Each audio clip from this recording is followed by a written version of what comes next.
So I was recently asked to make a cover version of Pacific 707 for another company.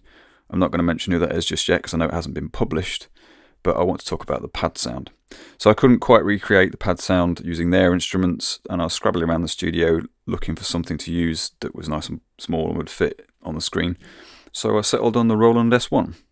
The original pad sound in the intro to Pacific is sampled from a Juno 106 into a Casio FZ1.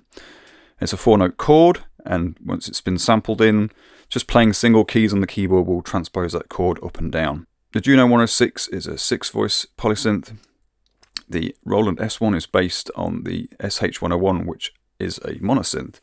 But luckily the S1 is polyphonic, so we've got 4 voices of polyphony here that we can use to recreate that chord.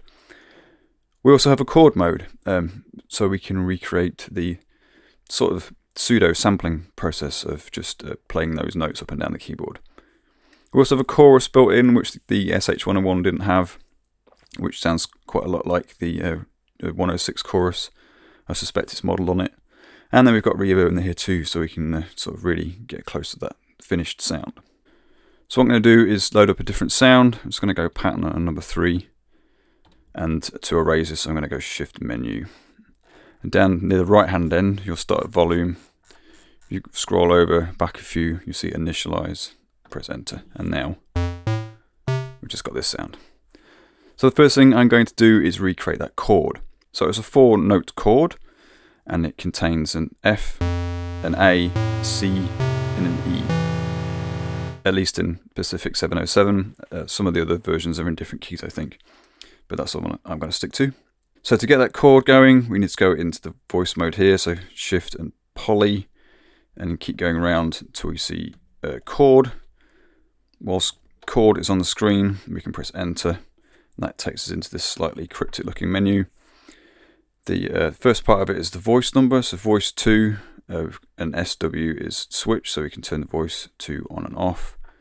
And then we've got key shift, so for each of the voices in the chord, up to 4, we can switch them on and off and change their key. So if we just play default, we get this chord, so that's not right.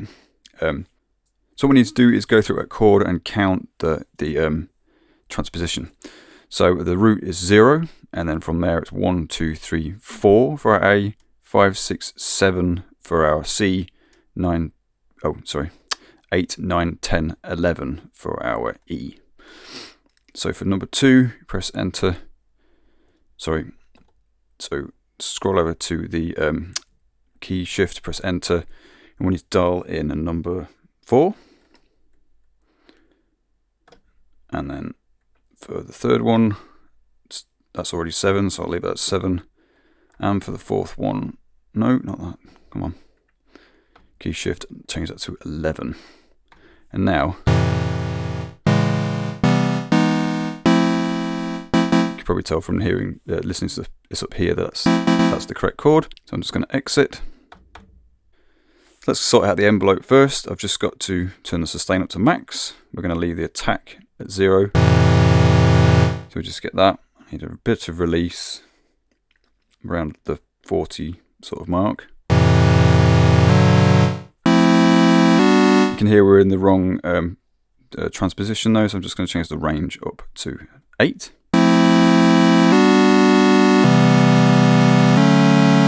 So we've got that. I'm going to turn the saw all the way to the top.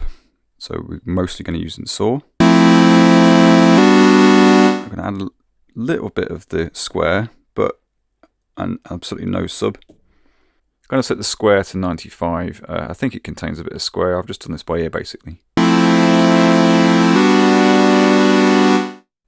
Also in the original, it sounds quite sort of bright in the top end. This may be due to the sampling process. It could be the mastering.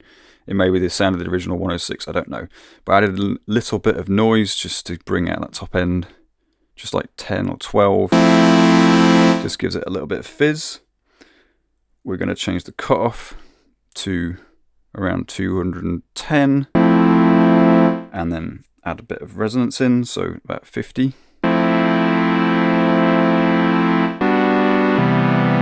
You can adjust this yourself by ear if you want, just to brighten up a bit.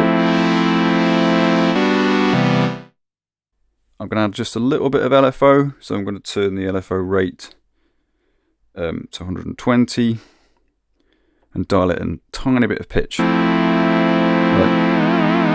Just a bit of vibrato just to sort of stir it up. It'll add a little bit sort of extra sort of LFO based kind of chorusing. So in the original, they must have added a bit of portamento on the sampler. So there's a little bit of glide, so we can do that too. Go Shift, portamento, make sure that's on, and then portamento time I'm going to set. Sorry, let's change that not to on but to auto. So it'll only glide when we connect our notes together. And then we want the glide time to be around 20.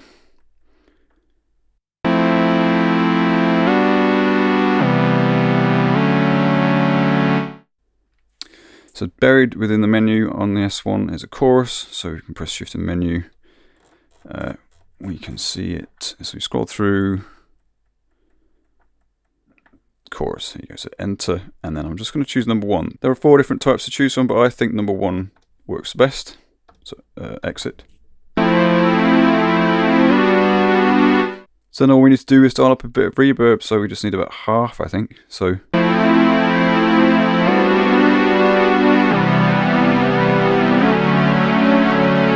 that's about it.